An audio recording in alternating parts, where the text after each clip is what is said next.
que o Evangelho realmente mudou em sua vida? O que o Evangelho, de forma real, mudou em sua vida? Tem um livro muito conhecido do Victor Hugo, Os Miseráveis, que inclusive tem um filme também baseado nesse livro. Eu não li o livro, mas assisti o filme. Esse filme, o livro, né, a gente pode acompanhar a jornada do Jean Valjean, um homem que foi preso por roubar um pão, porque o seu sobrinho estava morrendo de fome. Ele, nesse ato desesperado de alimentá-lo, rouba esse pão e, por esse único ato, ele passa 19 anos na prisão. E o interessante é que a gente vai perceber que a verdadeira prisão do Valjean começa quando ele é solto de lá. Ao sair dessa prisão, ele recebe um papel amarelo, que é um documento, uma espécie de passaporte que ele é obrigado a portar. E ele é obrigado a, qualquer lugar que ele for, ou pedir emprego, ou se hospedar, ou qualquer coisa que ele faça, ele tem que, é uma espécie de identificação, ele tem que apresentar esse documento. Mas esse documento, esse papel amarelo, esse passaporte amarelo, de alguma maneira passa a deixá-lo com um estigma social. Essa cor amarela, ela identificava ele como ex-condenado, identificava-o como um miserável. Por isso o título do livro, né? Então, na prática, esse documento ele era uma espécie de condenação perpétua, porque ele seria obrigado, essa foi a penalidade dele, após ser solto, né? É uma condicional perpétua, ele deveria sempre portar esse documento. E esse documento vai impedir o Valjean de conseguir um trabalho digno, vai fazer com que ele seja rejeitado nas vilas, nos lugares, nas hospedarias, vai fazê-lo sempre, ao olhar para esse papel, relembrá-lo do passado dele, do passado criminoso, do passado de sofrimento naquela cadeia. Interessante é que mesmo em liberdade, esse homem, o Valjean, continuava preso, continuava escravo. Ele era um homem marcado, ele era um homem que estava carregando ódio, muitos rancores em seu coração. E embora ele tivesse fisicamente livre, a verdade é que ele continuava prisioneiro do seu passado. Mas a história dele muda. Logo no início do filme, certamente no início do livro, o livro é 2 volumes, né? Mas tem uma versão mais resumida. A história dele muda quando ele encontra um bispo Myriel. E ele então pede para dormir aquela noite lá, o bispo na igreja, né? O bispo acolhe o Valjean na sua casa, mas o Valjean ainda, com aquele passado muito presente na vida dele, ele não resistiu. À noite, assim amanheceu o dia, ele pega uma prataria lá da igreja e foge. Mas ele é preso. Ele é preso e os soldados o trazem de volta para a igreja. Quando lançam ele diante do bispo com aquela prataria, castigando ele, aquele bispo faz algo impensável. Quando o bispo vê aquela cena do Valjean chegando, humilhado, sendo maltratado, o bispo tem misericórdia dele e apenas num ato vai mudar a vida do Valjean. Quando o bispo vê, aí os guardas interrogam o bispo, dizendo: bispo, ele disse que foi o senhor que deu essa prata a ele. E o bispo olha com misericórdia e diz: foi mesmo. Inclusive, está até a cena aí que o bispo volta lá. O bispo carregando, né, mais prata, dizendo: inclusive, Valjean, você esqueceu das outras que eu lhe dei. O bispo então vai até Valjean e entrega mais prata para ele. E aquele ato de fato mudou a vida do Valjean. O bispo diz que havia um plano maior, que ele deveria usar esta prata preciosa para se tornar um homem honesto. Diz o bispo: com isso eu comprei a sua alma para Deus. Agora você não pertence mais ao mal, mas ao bem. Esse ato de graça do bispo, esse ato de perdão do bispo na vida do Valjean, de maneira nenhuma foi na vida dele uma licença para que ele continuasse sendo quem ele era. Pelo contrário, esse ato do bispo vai mudar a vida daquele homem, vai libertar aquele homem da sua escravidão. Tanto é que, depois de uma reflexão que ele faz, ele sai daquela igreja, ele rasga o papel amarelo, como símbolo de que, naquele momento, o passado não o aprisionava mais. Ele rejeita o passaporte amarelo. Inclusive, ele muda de nome, movido por esse ato. Agora ele diz: eu sou uma nova pessoa. Ele se transforma. Ele não se vê mais como um miserável. Ele não é mais um criminoso. Ele assume uma nova identidade, inclusive um novo nome. E agora passa a ser um homem bom, um amante da justiça, um servo do bem. E ele entende que essa mudança não foi por mérito, mas foi uma espécie de resposta àquele ato gracioso daquele bispo. A pergunta que o apóstolo Paulo vai fazer hoje para a gente, lá em Romanos 6, é mais ou menos assim: se a graça nos libertou, se o passaporte amarelo do pecado já não nos define mais, nós podemos continuar a pecar por causa disso? Nós vamos ver que a resposta de Paulo é um sonoro e categórico: de modo nenhum. De modo nenhum. Porque o Evangelho, ele não nos dá uma licença para pecar.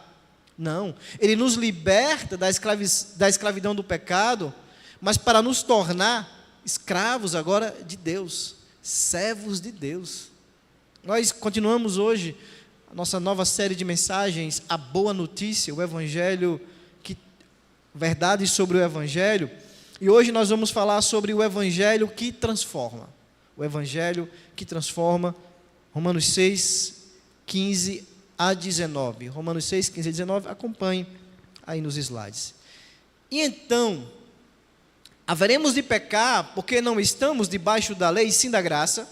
De modo nenhum. Será que vocês não sabem que, ao se oferecerem como servos para a obediência, vocês são servos daquele a quem obedecem? Seja do pecado que leva à morte, ou da obediência que conduz à justiça? Mas graças a Deus que, tendo sido escravos do pecado, vocês vieram a obedecer de coração a forma de doutrina que foram entregues. E uma vez libertados do pecado, foram feitos servos da justiça. Fala em termos humanos por causa das limitações de vocês. Assim como ofereceram os seus membros para que fossem escravos da impureza e da maldade que leva à maldade, assim ofereçam agora os seus membros para que sejam servos da justiça para santificação. Senhor Deus, bendito e precioso Pai, nós queremos que o Senhor agora aquiete o nosso coração, Senhor. Nos foca unicamente naquilo que importa nesse momento, que é ouvir a Tua voz. Me usa como instrumento em Tuas mãos, Senhor, para falar verdades vindas do alto, ó Pai, apesar de quem eu sou. Que Tua verdade produza frutos para a Tua glória, em nome de Jesus. Amém. Na mensagem passada, nós falamos sobre o Evangelho que liberta.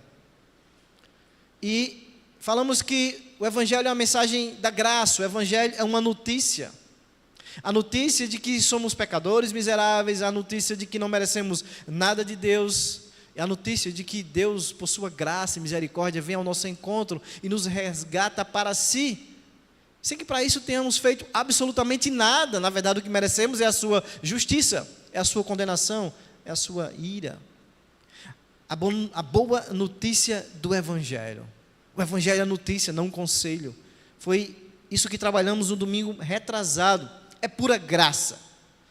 E hoje nós vamos falar sobre como o homem e a mulher que é impactado pela graça do Evangelho que nos liberta das tentativas vãs de merecer algo, de ser salvo por nossas obras. Como essa pessoa impactada pela graça do Evangelho, pela boa notícia do Evangelho, então ela deve viver, qual vai ser a reação dela ao Evangelho. Então falaremos hoje sobre santificação. Mas eu queria, antes de entrar no texto, conceituar um pouco. Vamos ler 1 Coríntios capítulo 1, para a gente definir algumas questões importantes aqui.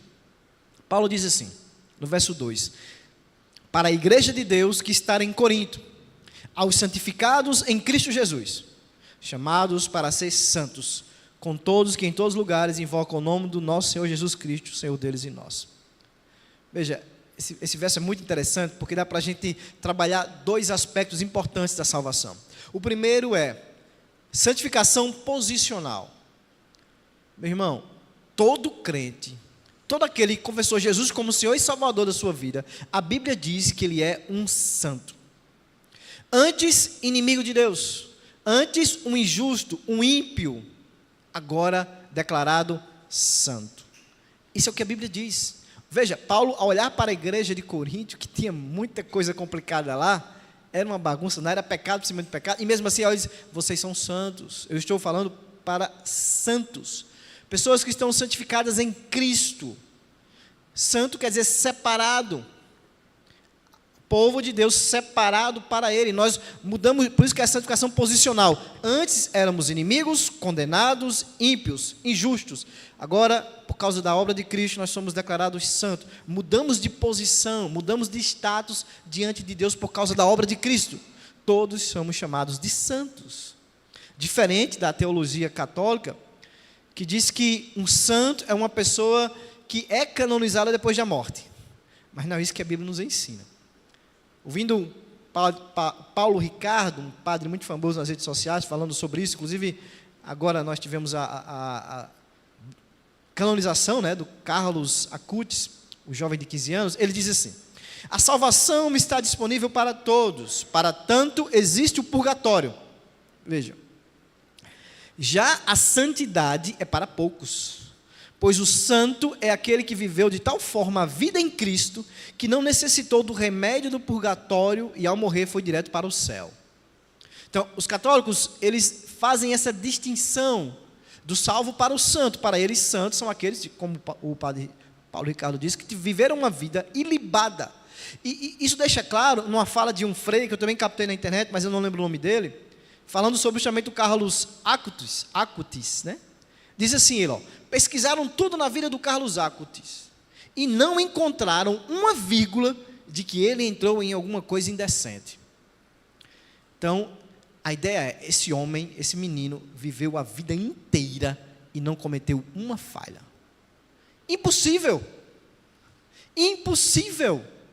Porque senão a palavra de Deus seria mentirosa. Quando lá em 1 João capítulo 1, verso 8, diz, se dissermos que não temos pecado nenhum, a nós mesmos nos enganamos e a verdade não está em nós. Todos somos pecadores. Impossível qualquer ser humano passar nessa terra sem pecar, sem errar. Impossível. Uma doutrina totalmente equivocada. Tanto é que ela não é baseada na Bíblia, é baseada na doutrina da Igreja Católica, né?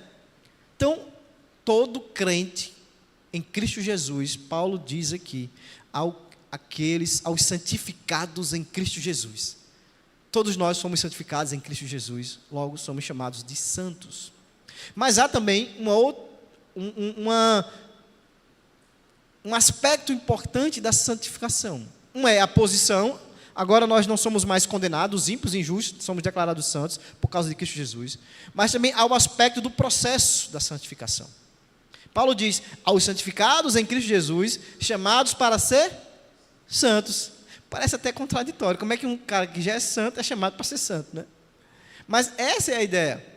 É que a primeira santificação é a posicional e a segunda é a processual. Quem está em Cristo é chamado para andar em Cristo. Quem está em Cristo é chamado para desenvolver na sua vida o caráter de Cristo. Quem está em Cristo precisa ser transformado continuamente, progressivamente, à imagem de Cristo. Santificação processual. Um processo, meu querido, que vai durar na minha e na sua vida a vida inteira. A vida inteira, até o dia da glorificação. É justamente sobre esse processo que eu quero falar com os irmãos hoje.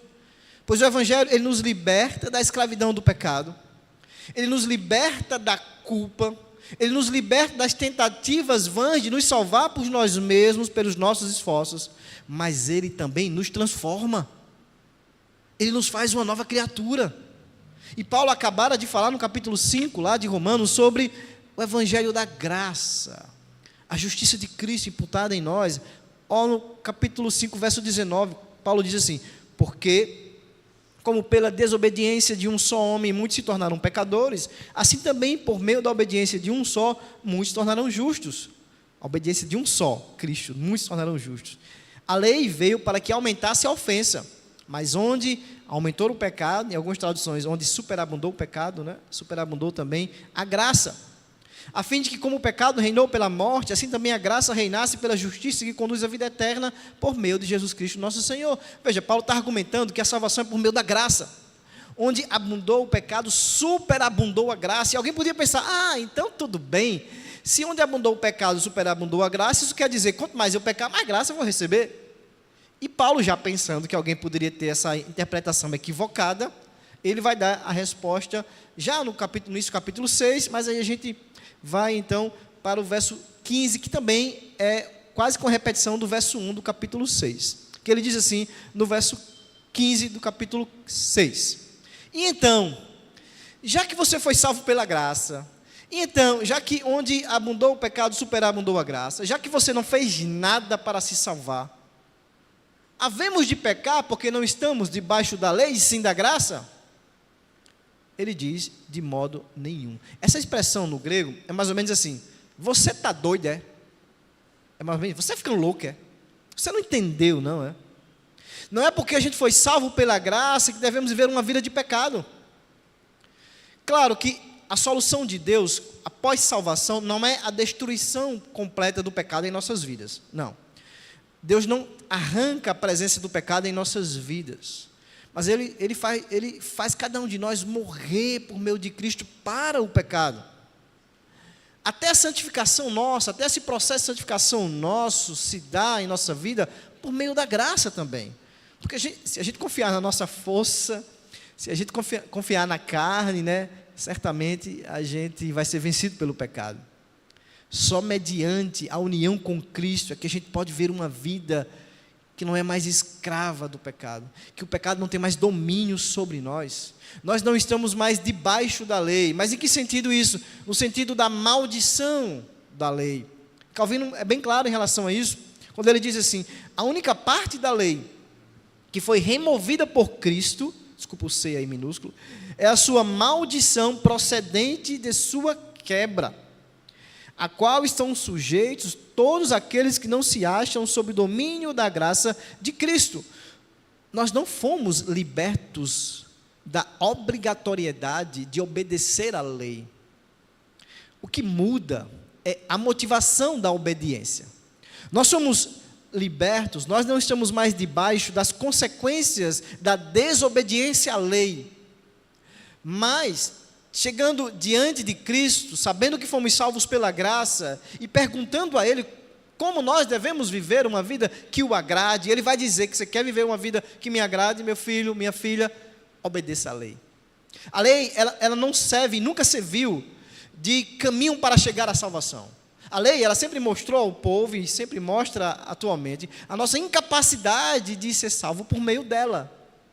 Mas a lei nos conduz a Cristo, que a cumpriu perfeitamente em nosso lugar. A lei, ela exige sim obediência, mas a graça de Deus em Cristo Jesus dá poder a cada um de nós para obedecer. Na cruz, Jesus quebrou os domínios do pecado sobre a nossa vida. Aqueles que nasceram de novo em Cristo Jesus tiveram essa mudança de estado, agora declarado santo, antes escravo do pecado, antes servindo apenas os prazeres pecaminosos, antes satisfazendo apenas os prazeres pecaminosos do velho homem, da velha natureza. Mas Cristo nos libertou, nos dando agora uma nova vida. Não somos mais escravos do pecado. A lei já não tem mais poder de nos amaldiçoar. Por quê? Porque eu olho para a cruz, eu olho para Cristo que cumpriu perfeitamente em meu lugar, então o diabo não pode mais acusar, porque se o diabo me acusar, eu digo, olha para ele, não é por mim, é por ele, estou aqui por causa dele, não porque eu consigo cumprir a lei perfeitamente. Mas isso não quer dizer que por não cumprir a lei, eu não deva viver uma vida devotada a cumpri-la, a obedecer ao Senhor. No verso 16, Paulo diz, será que vocês não sabem que ao se oferecerem como servos para a obediência, vocês são servos daquele a quem obedecem? Seja do pecado que leva à morte, ou da obediência que conduz à justiça? Porque quem pensa que, porque foi salvo pela graça, alguns acusam nós presbiterianos, né, por não conhecer a doutrina, às vezes assim, os presbiterianos, eles pregam que uma vez salvo, salvo para sempre. Então pode ver de qualquer maneira. É mais ou menos isso que Paulo está combatendo aqui. Somente quem não é crente, somente quem é ignorante, somente quem de fato não nasceu de novo, pensa assim. Alguém que não conhece a mensagem do Evangelho pensa assim. E Paulo diz, é preciso que você saiba. Será que você não sabe? Nós precisamos saber, primeiro, que a gente não é livre. Que na nossa vida, nós sempre estamos servindo a alguém. Você não é livre. Paulo diz, vocês se ofereceram como servos para a obediência. Vocês são servos daquele a quem obedece. Seja do pecado, que leva à morte, ou seja, da obediência à lei, da obediência a Cristo que conduz à vida. Não existe liberdade, meus queridos. Ou você é servo do pecado, ou você é servo de Deus. Quem é o seu Senhor? A quem você serve? Porque se o seu Senhor for o seu pecado, se o seu Senhor for você mesmo, se você ainda estiver sentado no trono do seu coração, certamente você vai viver uma vida buscando encontrar prazeres na natureza pecaminosa, no velho homem, na velha mulher, naquilo que desagrada a Deus. Você vai satisfazer aquilo que Paulo chama de os desejos da carne. E aqui carne entenda natureza pecaminosa, o pecado que habita em nós. Mas se você for servo, escravo do Senhor, a sua obediência será a Ele. A sua rendição total será a palavra dEle. E Paulo, no verso 17, ele traz algo interessante, que ele começa fazendo uma espécie de doxologia aqui, elevando, glorificando a Deus. Ele diz, mas graças a Deus, que tendo sido escravos do pecado, vocês vieram a obedecer de coração a forma de doutrina a quem foram entregues, e uma vez libertados do pecado, foram feitos servos da justiça. O verso 20, eu trouxe para cá, porque ele também tem um pouco a ver com o que a gente está falando nesse contexto. Ele diz, porque quando vocês eram escravos do pecado, vocês estavam livres em relação à justiça.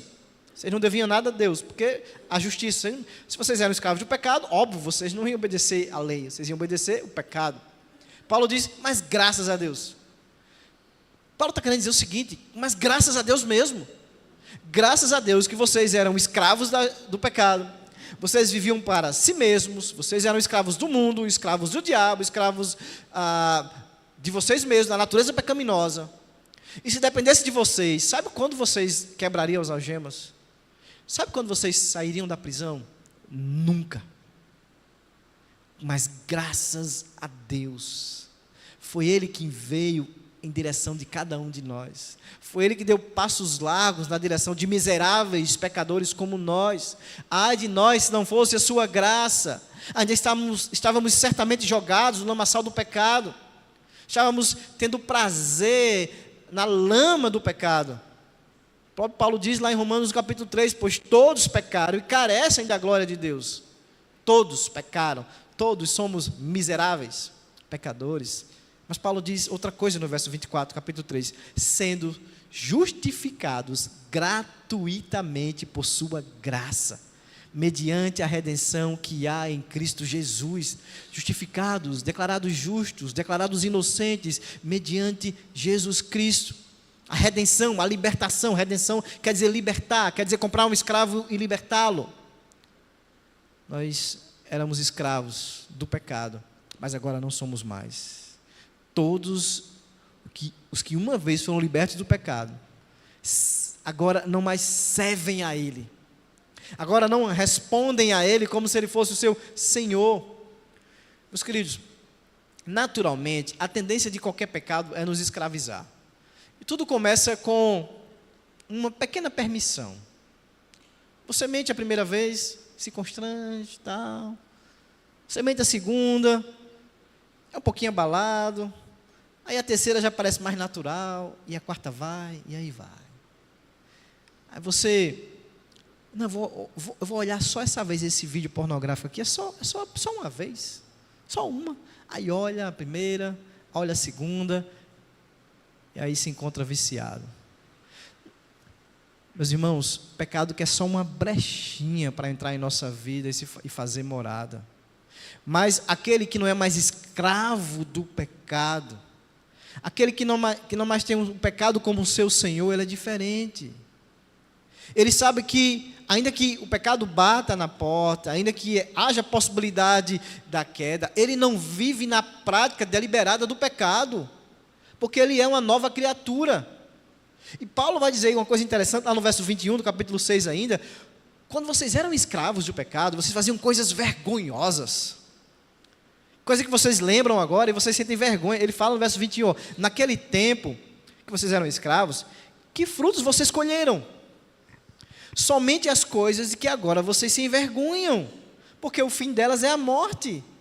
Antes, por ser quem vocês eram, o destino de vocês era a condenação, era o inferno, vocês eram objetos da ira de Deus, da justiça de Deus, e tudo que vocês faziam era vergonhoso, vocês não percebiam, porque a lama parecia cheirar, o lamaçal parecia um perfume francês. Mas agora que vocês não mais compactuam, agora que vocês estão vendo o real cheiro ou fedor da lama, vocês têm vergonha do que vocês faziam. Porque é isso, o pecado envergonha, traz vergonha, óbvio, para aqueles que nasceram de novo. E Paulo diz, mas agora, verso 22, agora, porém, libertados do pecado, transformados em servos de Deus, o fruto que vocês colhem é para a santificação, e o fim, neste caso, é a vida eterna. Veja, agora, vocês foram libertados do pecado, mas foram libertados do pecado, vocês não são mais escravos do pecado, mas são agora escravos de Deus. A palavra traduzida é servo, mas é a mesma palavra usada para escravo, inclusive, né, no mesmo texto aí. É porque às vezes ameniza a ideia aqui. Mas a ideia é essa. Escravos do pecado, agora escravos de Deus. Servindo à vontade do pecado, agora servindo à vontade de Deus. E o fruto que a gente colhe é para a santificação, é para a vida eterna. A liberdade recebida por meio de Cristo, meus queridos, não nos permite tudo. A nossa liberdade conquistada por Cristo é para a gente fazer a vontade dEle. É para a gente servir a Ele. Não é para viver de qualquer maneira. Se antes o seu destino era a perdição, por sermos quem nós éramos, agora é a salvação em Cristo Jesus. Se antes o nosso destino era o inferno, agora é o céu. Se antes eu encontrava deleite e prazer naquilo que era fétido, na lama do pecado, agora eu encontro asco, eu quero distância, aquilo causa náusea em mim, porque eu não sirvo mais aquilo, eu sirvo a Deus, que me tirou desse lamaçal. O meu prazer está agora no Senhor, o meu prazer está na sua lei, e agora eu me enxergo que a lei do Senhor é boa, é perfeita, é agradável, ela é o manual para a minha vida, e obedecendo certamente eu irei bem. E uma vez, o verso 18, libertados do pecado, foram feitos servos da justiça, a mesma ideia que Paulo está trabalhando aqui. Servo da justiça é servo de Deus, é ser escravo de Deus, é ser escravo da palavra de Deus, porque ninguém pode servir a Deus sem ser antes libertado, sem antes ter suas algemas cerradas. Agora somos escravos do nosso Senhor. Lutero dizia que o homem, ele é um cavalo montado por Deus ou montado pelo diabo. Essa é a grande verdade. Mas Paulo está dizendo, vocês antes eram montados pelo diabo, mas agora não são mais. São montados por Deus. Antes, o Senhor era o seu desejo. Antes você seguia os desejos do seu coração. Siga o seu coração. Agora não mais. Agora eu sei que meu coração é enganoso. Então eu sigo a palavra de Deus. E a palavra de Deus às vezes vai nos ferir, vai nos incomodar, vai nos exortar. Mas os ferimentos da palavra de Deus são sempre para a nossa cura. Sempre.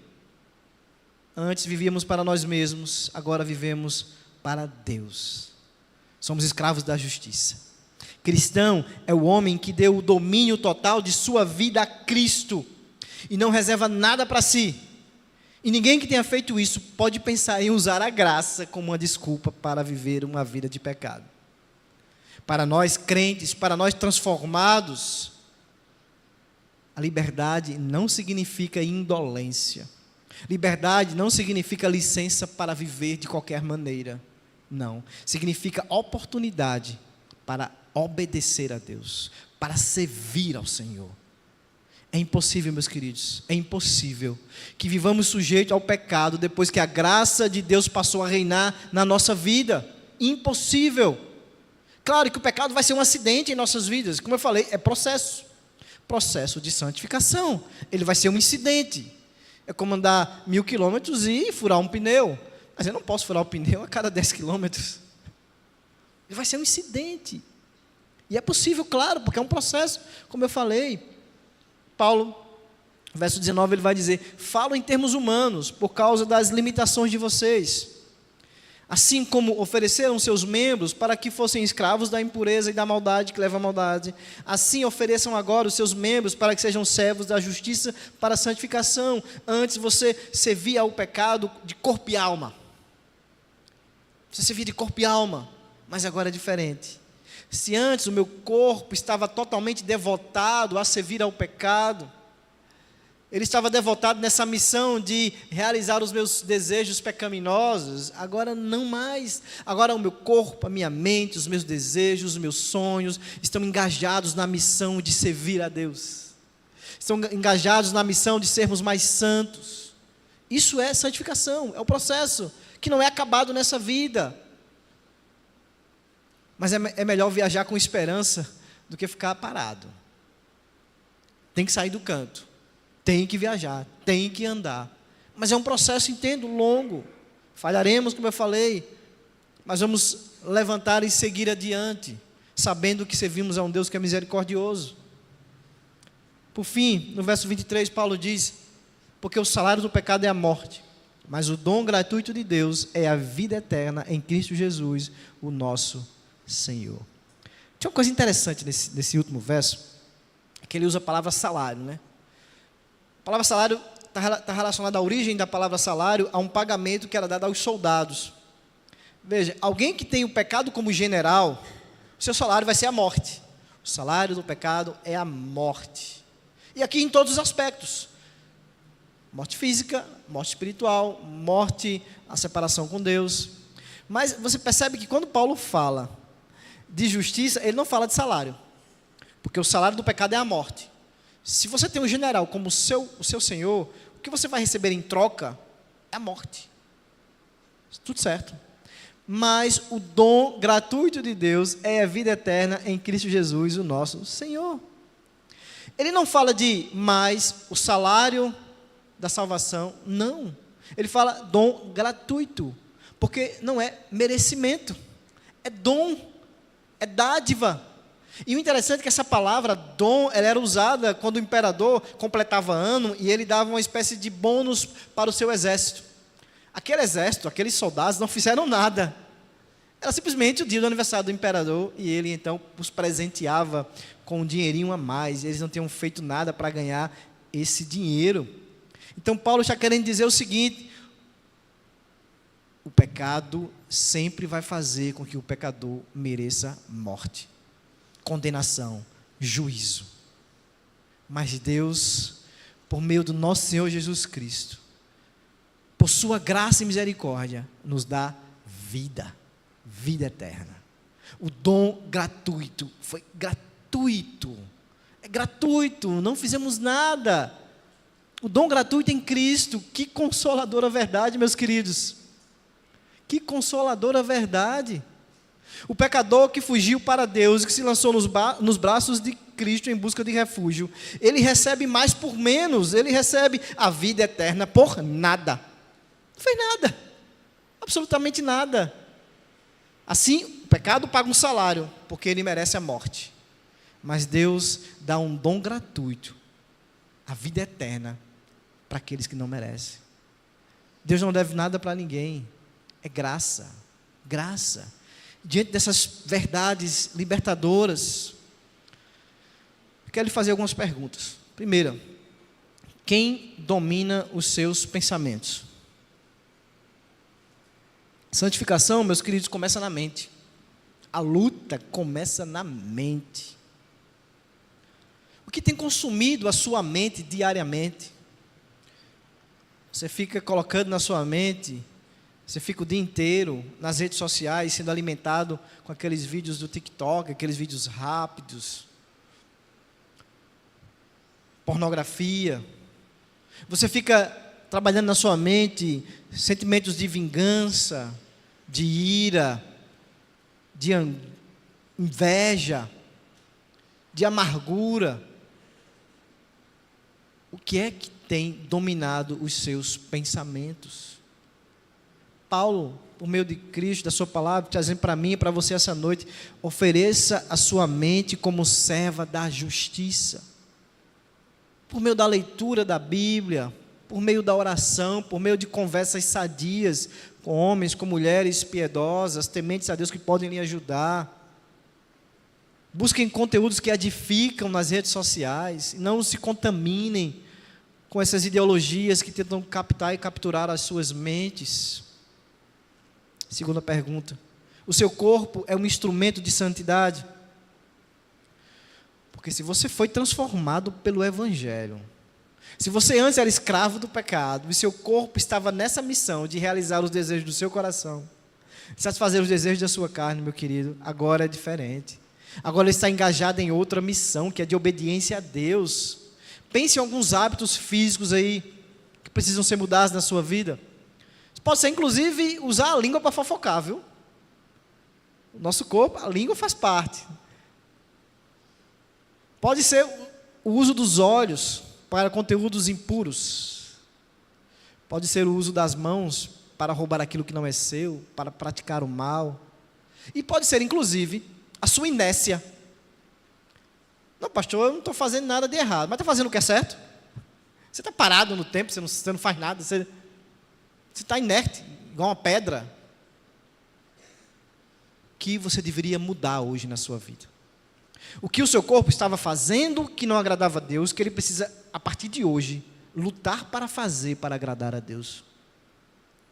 Use sua língua para abençoar, para edificar, para trazer palavras de esperança. Use os seus olhos para ver pessoas ao seu redor que estão precisando de uma palavra, estão precisando de alguma outra situação em suas vidas que lhes falta. Use suas mãos para servir uns aos outros. Outra pergunta: sua nova identidade em Cristo se reflete em como você trata os outros? Porque a santificação não é apenas uma caminhada pessoal, mas é uma caminhada social. E Cristo nos libertou do nosso egoísmo, egocentrismo e da nossa tentativa de ver a vida sozinho, individualmente. A libertação do pecado é para nos também fazer amar e olhar ao nosso redor. Você precisa, meu querido, aplicar a nova vida em Cristo nos seus relacionamentos diários. E principalmente naqueles mais difíceis. Principalmente naquele chefe que é injusto, naquela colega de trabalho que é extremamente invejosa. Você precisa aplicar a nova criatura que você é justamente nesses relacionamentos. Na sua família, num cônjuge, um filho ou uma filha, até mesmo na igreja, num irmão que lhe decepcionou, num amigo que lhe traiu.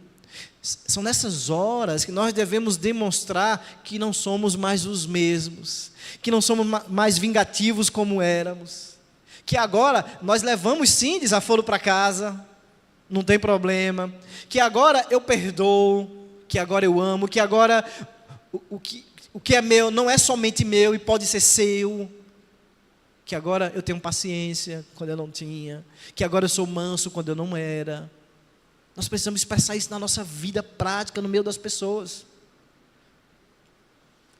A graça lhe impulsiona para a santidade? Ou você vê a graça como uma permissão para o pecado? Ou você, como diz o Bonhoeffer, né? Foi gratuito, mas não foi de graça. Custou um alto preço.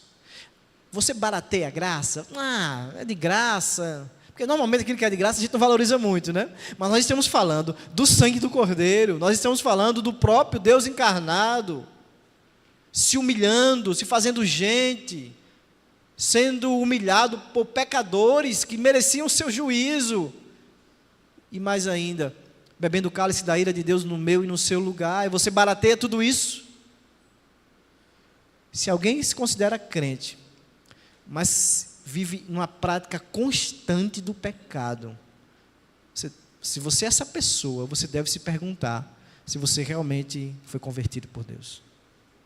Claro, nós entendemos, e eu falei isso, vou falar de novo, a santidade é um processo. Tem hábitos pecaminosos na minha, na sua vida, Na minha, certamente você não vê. Em alguns irmãos talvez seja mais visível, alguma falha, alguma vulnerabilidade. Mas nós temos que entender que é um processo onde hábitos pecaminosos, eles podem levar sim um tempo, e às vezes longo, para que sejam tirados. É um processo, santidade é um processo. E nesse barco que estamos todos juntos, devemos entender isso, para que a gente não olhe para o irmão que caiu, que pecou, que é falho numa área da vida que é visível, que não é tão paciente, que é ignorante, enfim, e não seja misericordioso.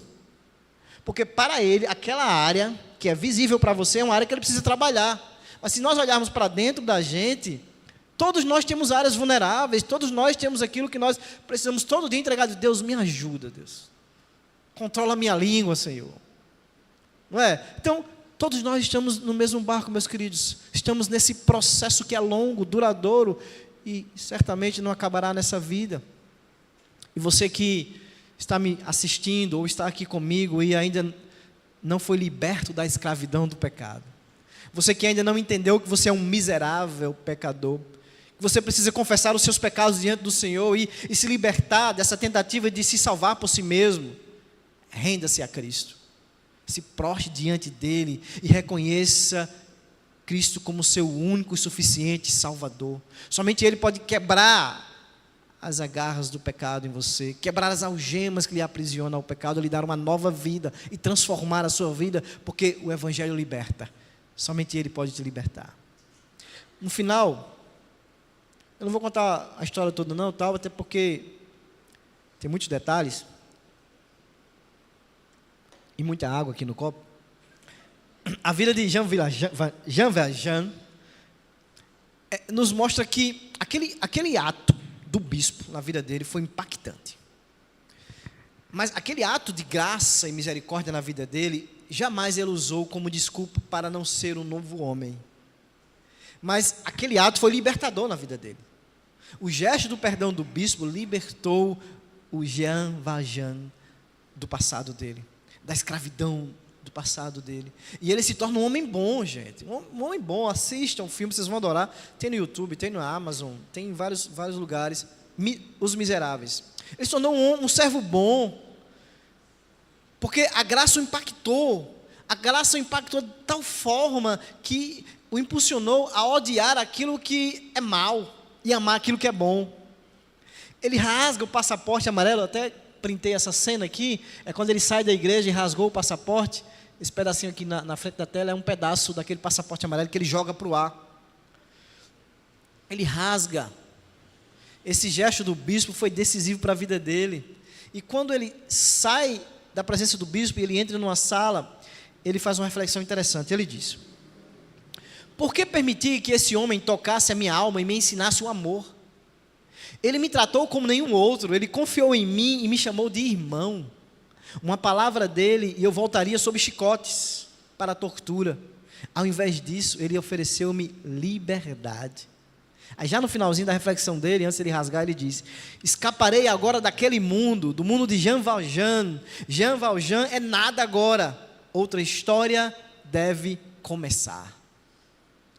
É incomparável, meu querido, o que Cristo fez por nós em relação ao que o bispo fez por Jean Valjean. Porque o bispo perdoou um pecado que aquele homem cometeu contra ele, mas Cristo perdoou todos os nossos pecados. Todos os nossos pecados. E não foi cometido contra uma pessoa, foi cometido contra o Rei dos Reis, o Santo dos Santos, o Santíssimo Deus. Cristo rasgou o nosso passaporte amarelo, Cristo rasgou o nosso escrito de dívida, a nossa promissória, que nós tínhamos dívida contra Deus, foi rasgada lá na cruz. Não precisamos andar por aí olhando para um papel amarelo que nos lembra de um passado que nós tivemos, que nos remete a um pecado que nós cometemos, aquilo que nos escraviza. Não olhamos mais para o passado, Deus não olha mais para o nosso passado. O diabo não pode nem mais nos acusar, o diabo não pode nem esfregar mais o papel amarelo, porque ele não existe mais. Deus colocou no mar do esquecimento. Cristo rasgou toda a dívida, Ele nos libertou da escravidão do pecado, Ele nos deu uma nova identidade. Agora somos servos de Deus. Agora você é livre em Cristo. Mais uma vez eu te pergunto: o que o Evangelho realmente mudou na sua vida? O que você tem feito com a liberdade que Cristo conquistou para você? Não se engane, não há meio termo. Ou você é escravo do pecado, que leva à morte, ou você é servo de Deus, que leva à vida eterna. Não tem meio termo. Se você é servo de Deus, mas tem vivido assim de uma forma relaxada, lembre, a graça me impulsiona a viver uma vida de santidade. Use o seu corpo, use a sua mente, use o seu coração para servir a Deus. Assim como aquele homem do filme, o Val Jean, usou para fazer o que é bom, para amar ao próximo, para fazer bondades, porque foi impactado pela graça. Lembre-se, o salário do pecado é a morte, mas o dom gratuito de Deus é a vida eterna em Cristo Jesus, o nosso Senhor.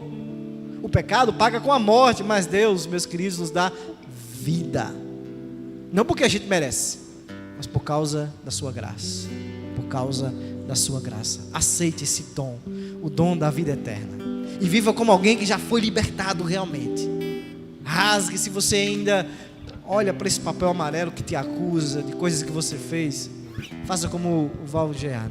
Rasgue, jogue, deixa o vento levar, porque foi isso que Cristo fez com seus pecados. Rejeite o pecado, abrace a santidade, porque foi para isso que Cristo lhe salvou.